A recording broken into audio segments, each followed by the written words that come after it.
मैं हूं आबिद हुसैन शेख। आपका खैर मकदम है कर्नाटक एक्सप्रेस में। सबसे पहले नजर आज की हेडलाइंस पर।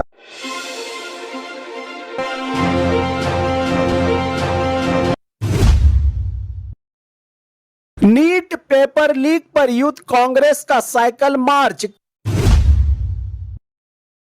सीएम डीके शिव कुमार का सख्त पैगाम, पुलिस विभाग को वार्निंग, ड्रग माफिया पर कड़ी कार्रवाई।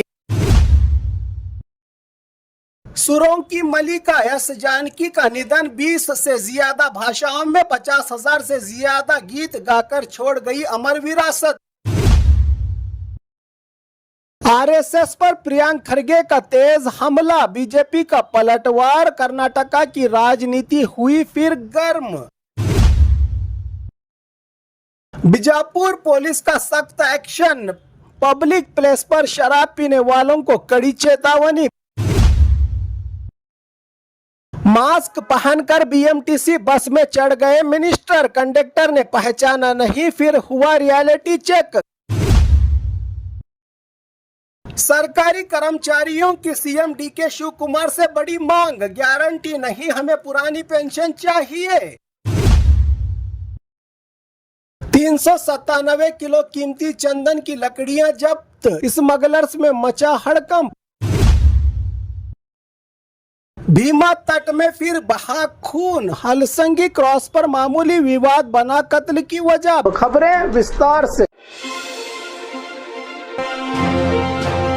नीट पेपर लीक पर यूथ कांग्रेस का साइकिल मार्च, केंद्रीय शिक्षा मंत्री से इस्तीफे की मांग। बेंगलुरु में कर्नाटका प्रदेश यूथ कांग्रेस ने नीट पेपर लीक मामले को लेकर एक बड़ी साइकिल अवेयरनेस रैली निकाली। रैली केपीसीसी कार्यालय से शुरू हुई, जिसे केपीसीसी अध्यक्ष बीके हरि प्रसाद ने झंडा दिखाकर रवाना किया। इस दौरान यूथ कांग्रेस के राज्य अध्यक्ष एस मंजुनाथ गौड़ा सहित कई नेता और कार्यकर्ता मौजूद रहे। यूथ कांग्रेस ने आरोप लगाया कि नीट पेपर लीक ने लाखों स्टूडेंट्स का भविष्य दांव पर लगा दिया है। रैली के जरिए स्टूडेंट्स और उनके पेरेंट्स को हौसला देने के साथ साथ केंद्रीय शिक्षा मंत्री धर्मेंद्र प्रधान के इस्तीफे की मांग भी जोरदार उठाई गई। नेताओं ने कहा कि यह आंदोलन सिर्फ एक रैली तक ही सीमित नहीं रहेगा, बल्कि स्टूडेंट्स की गूंज अभियान के तहत देश भर में लगातार जारी रहेगा। कांग्रेस ने स्टूडेंट्स से हिम्मत न हारने की अपील करते हुए भरोसा दिलाया कि उनकी आवाज को मजबूती से उठाया जाएगा। स्टूडेंट्स देश का भविष्य है और उनके भविष्य के साथ खिलवाड़ बर्दाश्त नहीं किया जाएगा का संदेश रवाना किया। इस विशाल रैली के जरिए कांग्रेसियों ने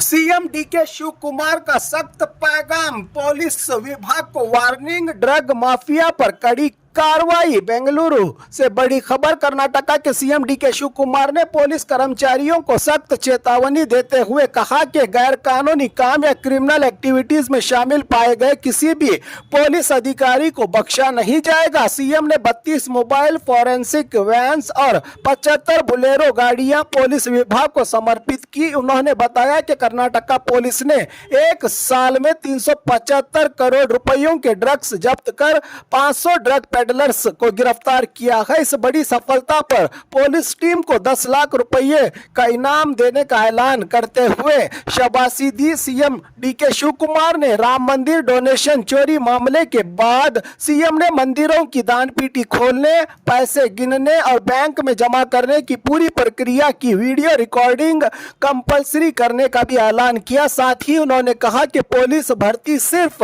मेरिट के आधार पर होगी, रिश्वत के लिए कोई जगह नहीं है हमारे राज्य में, कहा सीएम ने। साथ ही पुलिस अधिकारियों से ईमानदारी और जिम्मेदारी के साथ अपना कर्तव्य निभाने की अपील करते हुए सरकार का पूरा सपोर्ट इनके साथ है का भरोसा दिया डीके शिव कुमार। इन्होंने सुरों की मलिका एस जानकी का निधन, 20 से ज्यादा भाषाओं में 50,000 से ज्यादा गीत गाकर छोड़ गई अमर विरासत। दक्षिण भारत में गायकी की कोयल कहलाने वाली गान कोकिला भारतीय संगीत जगत की मशहूर प्लेबैक सिंगर यस जानकी का कल 88 साल की उम्र में दिल का दौरा पड़ने से निधन हो गया। उनके निधन की खबर से फिल्म और म्यूजिक दुनिया में गम की लहर दौड़ गई। यस जानकी ने अपनी जिंदगी में 20 से ज्यादा भाषाओं में 50,000 से ज्यादा गीत गाकर एक ऐसा रिकॉर्ड कायम किया जिसे आज भी मिसाल माना जाता है। कन्नड़ा, तेलुगु, तमिल और मलयालम फिल्मों में उनकी आवाज ने लाखों दिलों को छू लिया। उनके मशहूर गीतों को रहती दुनिया तक याद किया जाएगा। यस जानकी सिर्फ एक गायकी नहीं बल्कि हिंदुस्तानी और दक्षिणी फिल्म संगीत की एक अमर पहचान थी। कहा उनके चाहने वाले अभिमानियों ने। महाराजा मैदान में इनके आखिरी दीदार के बाद कन्नन हुंडी में अंतिम संस्कार किया जाएगा सरकारी गौरव के साथ। आरएसएस पर प्रियंक खरगे का तेज हमला, बीजेपी का पलटवार, कर्नाटका की राजनीति हुई फिर गर्म। बेलगाम की खबर। कर्नाटका में मंत्री प्रियंक खरगे ने आरएसएस की बेलगाम में हुई बैठक को लेकर एक बार फिर तीखा बयान दिया है। उन्होंने दावा किया है कि जब जब भी आरएसएस की बड़ी बैठकें हुई हैं उसके बाद समाज में तनाव या समाज घातक घटनाएं देखने को मिली हैं। साथ ही चेतावनी दी कि अगर किसी ने भी कर्नाटका का अमन व चैन बिगाड़ने की कोशिश की तो गृह मंत्रालय सख्त कार्रवाई करेगा। प्रियंक खरगे के इस बयान पर बीजेपी ने कड़ी प्रतिक्रिया दी है। बीजेपी नेताओं ने आरोप लगाया कि कांग्रेस के पास बताने के लिए कोई कारनामा नहीं है, इसलिए आरएसएस को निशाना बनाया जा रहा है। कुछ बीजेपी नेताओं ने प्रियंक खरगे के बयान को गैर जिम्मेदाराना भी बताया। इस बयान के बाद कर्नाटका की राजनीति और भी गर्मा गई है, जहां आरएसएस और कांग्रेस के बीच बयानबाजियों का सिलसिला और तेज हो गया है।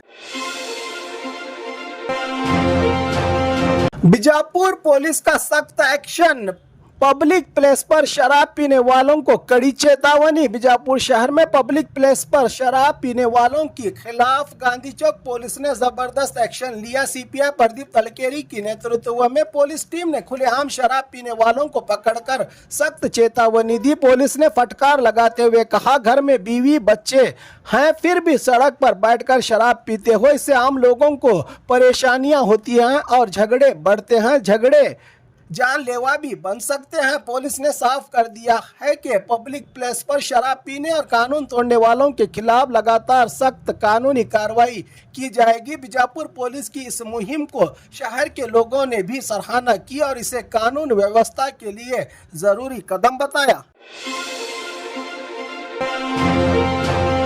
मास्क पहनकर बीएमटीसी बस में चढ़ गए मिनिस्टर, कंडक्टर ने पहचाना नहीं, फिर हुआ रियलिटी चेक। कर्नाटका के ट्रांसपोर्ट मिनिस्टर भैरती सुरेश ने बीएमटीसी की सच्चाई जानने के लिए आम यात्री बनकर मास्क पहनकर बस में सफर किया। उन्होंने भूपसंदरा से हेब्बाल तक बीएमटीसी बस में सफर करते हुए 100 रुपये देकर 2 टिकट खरीदे। सफर के दौरान जब कंडक्टर ने छुट्टे पैसे नहीं है नीचे उतर जाइए कहा तो मंत्री ने तुरंत पूरे मामले का रियलिटी चेक किया। बाद में अपनी पहचान बताते हुए कंडक्टर को सख्त फटकार लगाई और उसके बाद सस्पेंशन के डायरेक्शन भी दिए मंत्री जी ने। इसके बाद मंत्री भैरती सुरेश ने जया महल और हेन्नूर डिपो का भी इंस्पेक्शन किया और ड्राइवर कंडक्टर के रवैये के साथ यात्रियों को मिलने वाली सहूलियात का जायजा लिया। साफ संदेश था कि सरकारी सेवा में लापरवाही बर्दाश्त नहीं होगी और यात्रियों के साथ सम्मानजनक और जिम्मेदारी से पेश आना हर एक सरकारी नौकर की जिम्मेदारी है का संदेश रवाना किया ट्रांसपोर्ट मिनिस्टर ने।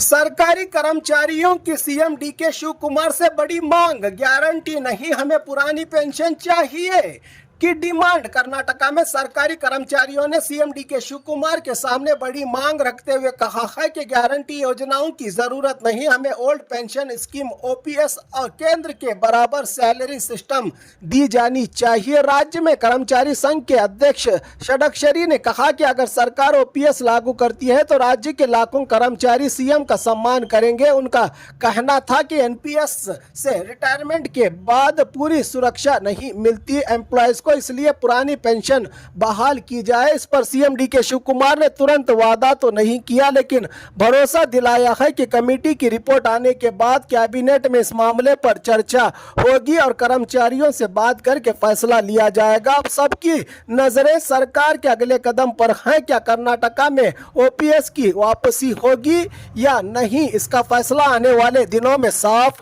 हो जाएगा।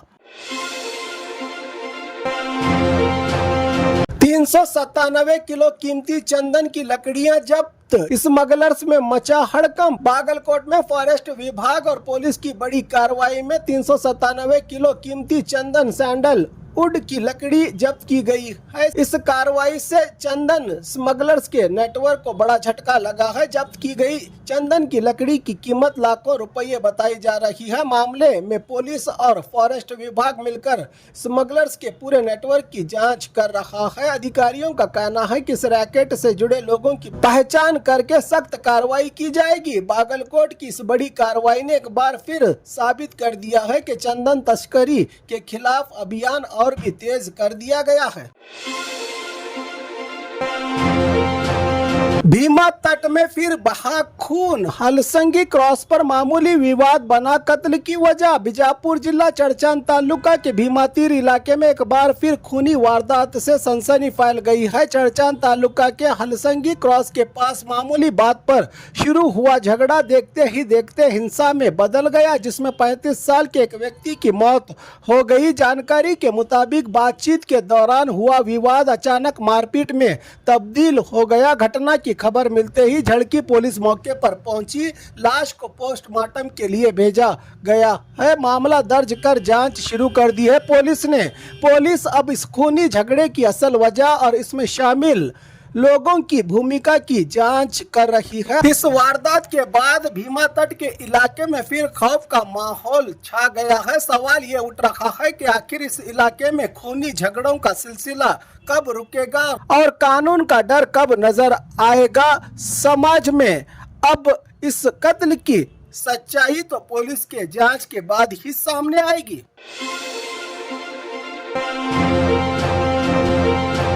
और खबरों के लिए देखते रहिए कर्नाटक एक्सप्रेस।